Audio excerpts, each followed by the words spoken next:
Should people be allowed to control the fate of another? Peter Jackson's The Lord of the Rings movies shine a spotlight for brief moments on the matter of self-appointed authority.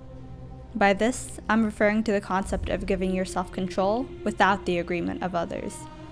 In The Lord of the Rings, self-appointed authority becomes an issue as big as choosing mercy or murder. Before moving forward, please note that this video essay describes the events of the movies and does not consider lore from Tolkien's books, which the series was adapted from. In The Lord of the Rings, The Fellowship of the Ring, Frodo and the rest of the Fellowship make their way towards Mordor to destroy the One Ring. Gandalf, Legolas, Gimli, Boromir, and Aragorn are arguably more familiar and accustomed to the world of fighting for power.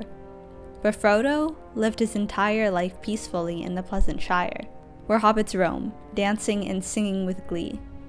Frodo is taken completely out of his element when he finds himself in possession of the ring and is instructed to embark on this expedition. Even when he volunteers during the Council of Elrond to bear the ring to Mount Doom, I will take the ring to Mordor. He does it reluctantly, only out of pure necessity. Violence and struggle ensue, and he hates that he's been wrapped up in a new world of fear and difficulty. Frodo is good-natured to his core. He doesn't want to be part of any brutality, so he resents that he must be. There's a scene after the Fellowship enters the mines of Moria where Frodo first vocalizes this anger, and I think it's one of the most profound scenes in the entire trilogy. Frodo notices Gollum nearby and alerts Gandalf, who calmly identifies him. There's something down there. It's Gollum.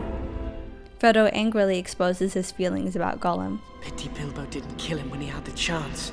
While Frodo's passing comments about murder and death are normal in the world of The Lord of the Rings, they're uncharacteristic of him, a kind hobbit with a heart of gold.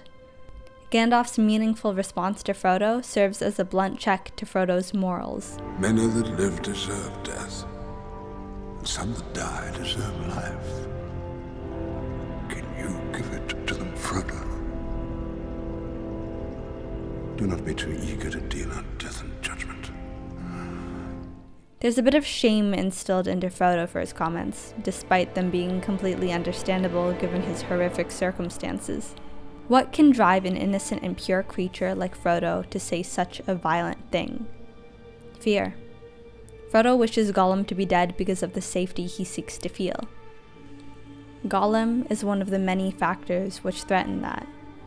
One day, Frodo is frolicking in the fields, and the next, he's tormented by the physical and mental burden of the ring, let alone all of the external danger that follows it. I wish the ring had never come to me. I wish none of this had happened. This conversation between Gandalf and Frodo brings about the contemporary conversation of matters like the death penalty. Gandalf questions whose right it is to decide if one lives or dies, as that becomes complicated as morality is highly subjective. Such accessibility to power makes the value of life turn disposable. Regardless, is it a person's right to intervene in the workings of fate? Is that a choice anyone should be able to make or feel comfortable making? Gandalf's counsel to not wish Gollum was killed was not just a display of kindness, but an instruction to let fate play out as it would naturally. Later in the series, Frodo and Sam are attacked by Gollum. They manage to capture him and consider leaving him to die, but Frodo sees Gollum's desperation. Maybe he does deserve to die. But now that I see him, I do pity him. Exercising power over another comes with a feeling of superiority. And I think to feel superior to someone else, you must lack empathy for them. People are generally more similar than they are different. We have the same capacity of feelings at the core. It's just hard to recognize that when our true emotions are guarded. So when Gollum's vulnerability showed, Frodo looked at him as if he was a mirror into his future. Smeagol was once a hobbit, just like Frodo, whose possession of the ring changed him. Smeagol and Frodo encountered the same difficult challenge. Perhaps Frodo feared that there was a version of the future where he lay just as helpless as Gollum. And there is no doubt that Gandalf's words of wisdom contributed to Frodo's mercy towards Gollum. Gollum had a role to play in the destruction of the ring. As far as Frodo knew at the moment, he could guide him to Mount Doom, but beyond that, Gollum was the reason our favorite hobbits survived.